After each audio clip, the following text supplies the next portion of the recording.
ಪ್ರಯತ್ನ ದೇವರಿಗೆ ಸ್ತೋತ್ರವಾಗಿರಲಿ.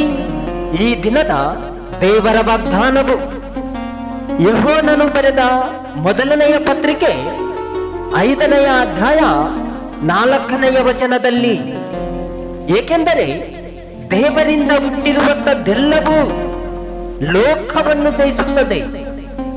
ಲೋಕವನ್ನು ಜಯಿಸುವಂಥದ್ದು ನಮ್ಮ ನಂಬಿಕೆಯೇ. ಆಮೆನ್. ಪ್ರಿಯ ಸಹೋದರರೇ, ಈ ಲೋಕದ ಯಾತ್ರೆಯಲ್ಲಿ ನಿಮಗೆ ಅನೇಕ ಸಾಲ, ಸಂಕಷ್ಟ, ಚಿಂತೆ, ಬಾಧೆಗಳು ಬಂದಾಗ ಅದರಿಂದ ಬಿಡುಗಡೆ ಬಂದದೆ ಶೋಧನೆಗೆ ಒಳಗಾಗಿದ್ದರಿಂದ ನಮ್ಮ ರಕ್ಷಕನಾದ ಯೇಸು ಕ್ರಿಸ್ತನು ಈಗನ್ನುತ್ತಿದ್ದಾನೆ, ಲೋಕವನ್ನು ಜಯಿಸುವಂಥದ್ದು ನಮ್ಮ ನಂಬಿಕೆಯೇ. ಆಮೆನ್. ಹೌದು ಪ್ರಿಯ ಸಹೋದರರೇ, ಈ ಲೋಕದಲ್ಲಿ ನಿಮಗೆ ಸಂಕಟ ಉಂಟು. ಈ ಲೋಕದ ಯಾತ್ರೆಯಲ್ಲಿ ಬಡತನ ಉಂಟು.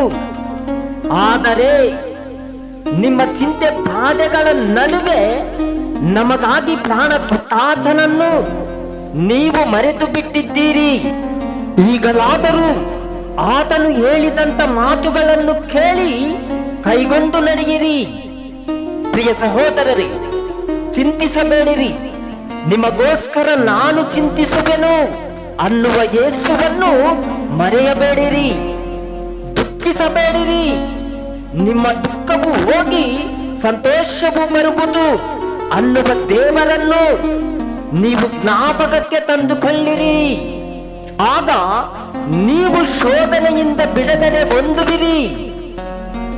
ನೀವು ದುಃಖಿಸುವ ದಿನಗಳು ಕೊನೆಗಾಣುವವು.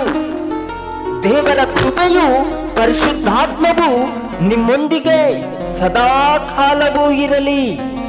ಆಮೆನ್. ದಾಸನು ನಾನು, ದೇವರು ನೀನು, ನಿನ್ನ ಚಿತ್ತದಂತೆ ನಾ ಬಾಳುವೆ. ದಾಸನು